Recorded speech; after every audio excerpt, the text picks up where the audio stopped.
A question to the panel. This time last year at UTS, there was a similar forum on energy productivity. Within a year, that's now on the COAG agenda. It's now the centrepiece of the white paper. There's a commitment to develop a national energy productivity roadmap. We heard from the CEO of Sustainability Victoria, strong synergies between energy and resource productivity. Part of the success of that effort, led by the Alliance to Save Energy, a peak NGO on it, was getting a whole range of industry groups involved. I wondered if Damien and other commentators might comment on how there might be an opportunity here to learn from that, and building on what Joe talked about, a way to build a broader alliance around resource productivity. I wondered what you thought of that to help address Australia and the global poor productivity at the moment.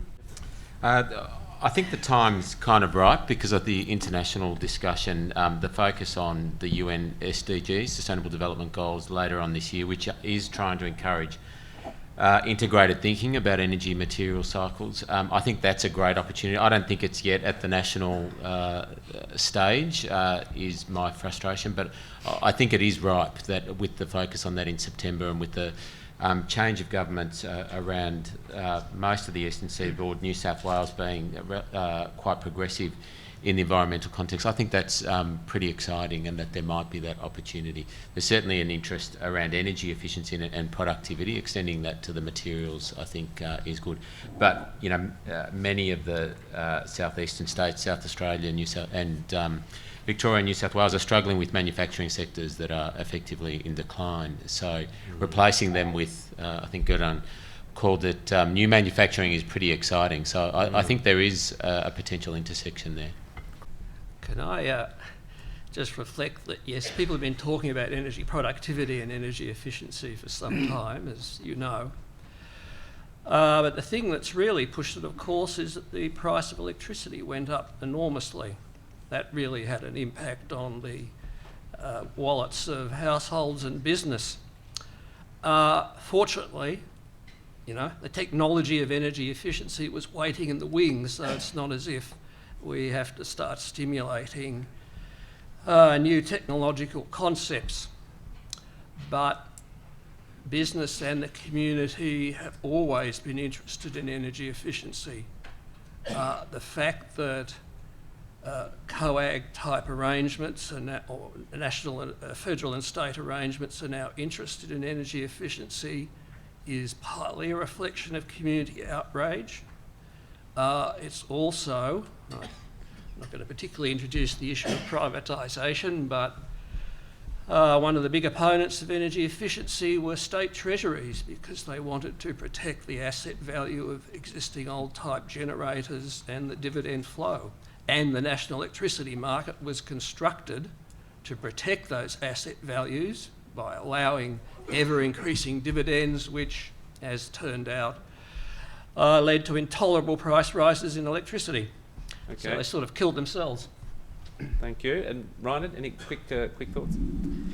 I would perhaps like to make a remark about the relation of energy efficiency and resource efficiency. I could talk about that for about half an hour without preparation. I tried. Coffee's waiting, so we should avoid that. I tried to just use a minute and a half. Yeah? Yes. If you really go into energy efficiency, we do that in Germany since 15 years intensively. You should spend much time on exploring the difficulties, the obstacles for the actors, why they don't make energy efficiency on their own. Market-driven. Objectively, there is no need for state intervention at all. Market should do that, but market doesn't. Find out why. That's not easy, and we faced some surprises, first. Second, the interest of the actors is very different. Private sector, private households, let's leave them apart in this moment. Let's look at manufacturing sector. In one of my charts, you find a very simple figure. The average part of energy costs in the costs of manufacturing sector in Germany is lower than 3%, 2.4 or something like that, 2.6 in another year. Well, if you really bring that down by 10%, 2-5% of the costs. That's Porto money. Yeah? Not significant enough to That's really. not significant. That's not something the small management of a medium company is really really interested in. In the moment you look at materials, totally different situations. That's 44% of the costs. If you bring that down by 10%, and that you will achieve regularly, easily, in a company which has never had advice and never has concentrated attention to that, totally different affair. Important point. What is successful? Successful is success. If you have good example for that, spread it around. Yeah? Janet Salem, if she has good example about experience in Asia Pacific, spread it around to the other side of the world. A good example always helps to open the doors. Given the identification of your major barrier being the major barrier to innovative collaboration was the conservative nature of mining companies, how are you overcoming that? How are you addressing that problem? How are you getting the big end of town to the table? Sure. Well, we're actually talking to mining companies and bringing them to the table to talk about the issue. We held a conference a couple of weeks ago in Brisbane, and we had Phil Edmonds, who's the managing director of Rio Tinto, stand up and say we need more collaboration. But what he also admitted is that while there's collaboration between miners and Mets, there's not a lot of collaboration within the mining company itself.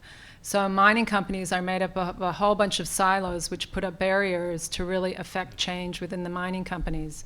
Part of the issue there is that procurement people and how their KPIs are done are aligned to usually driving down costs and not looking at innovation and not looking at sustainability and not looking at things for the longer term. So we educate the mining companies, number one.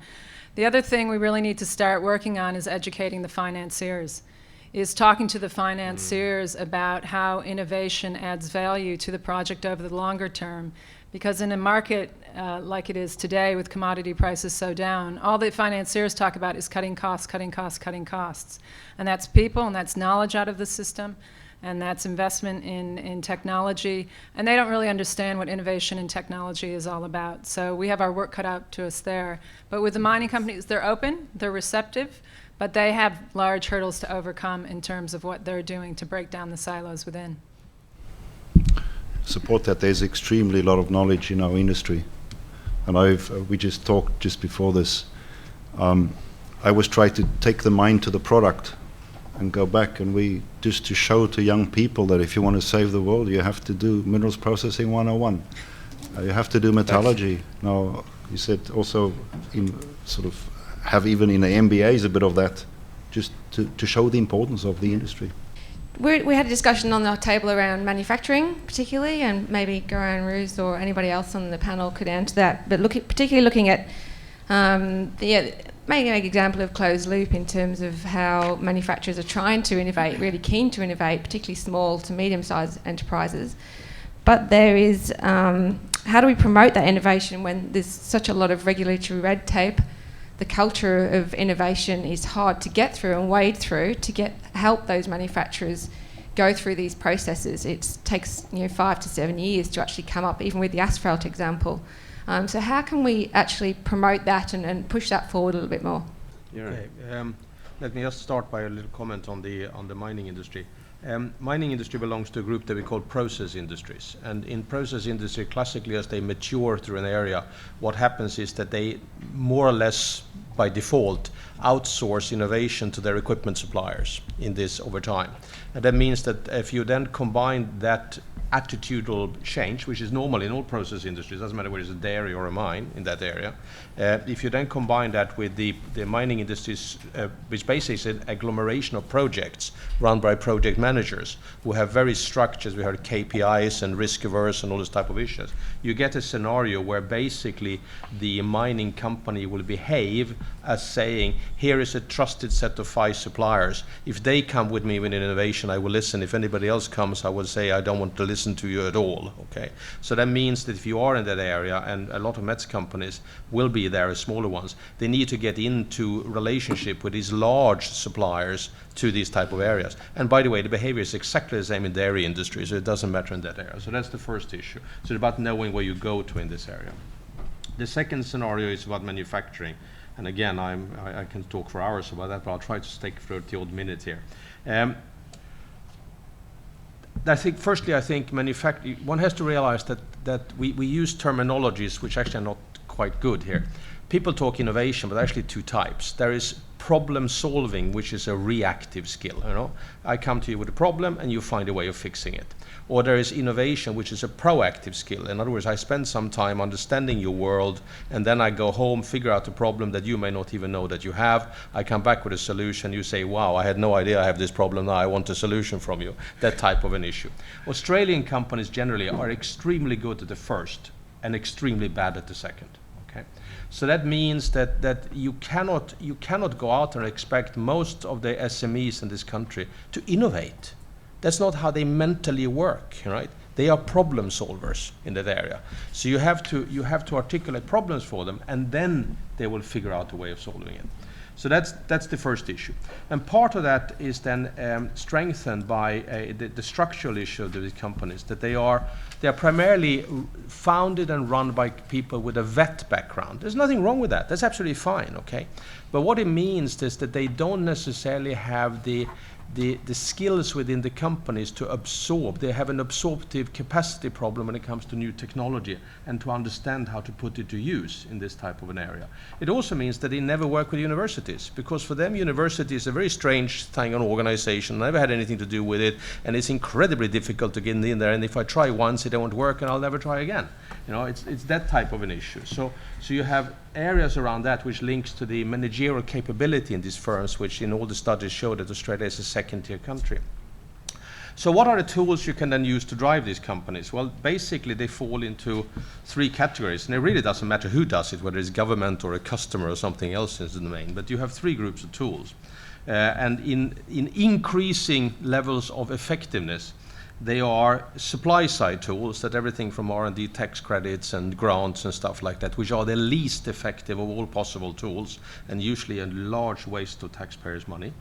And if you want to understand that, you can look at some of the studies I made on R&D tax credits, which is a complete waste of money in all countries, which is, by the way, why most of the Scandinavian countries and Switzerland don't have them, okay? Because they don't work. Right. They just look like they work. It's a big difference. Yep. Yeah, and we can talk about that later. Yeah. And then grab me on the coffee pause, and I'll give you the details. The other one is information provision, where government can be an aggregator. They can actually provide information that small companies cannot afford to get themselves. So they can say, here is a set of service about a roadmap or something that you can have, and you can look at it, and it's your decision. You can't afford $1 million, we can, and we can charge each $100 or whatever it is, and we get our money back on this area. And the third and most effective one is demand-side tools, which is procurement issues, where you state a scenario, or you have regulatory environments which forces people to change, or you have cluster behavior activities. And the most effective industry policy program worldwide, all categories, is the US SBIR program, which is a procurement program that has created more successful companies than the total US venture capital industry cumulatively over the last 40 years, just to put it in perspective. So there are things you can do to make companies work, but it isn't easy. Excellent. Well, thank you to each of our panelists. Please join me in thanking the panelists.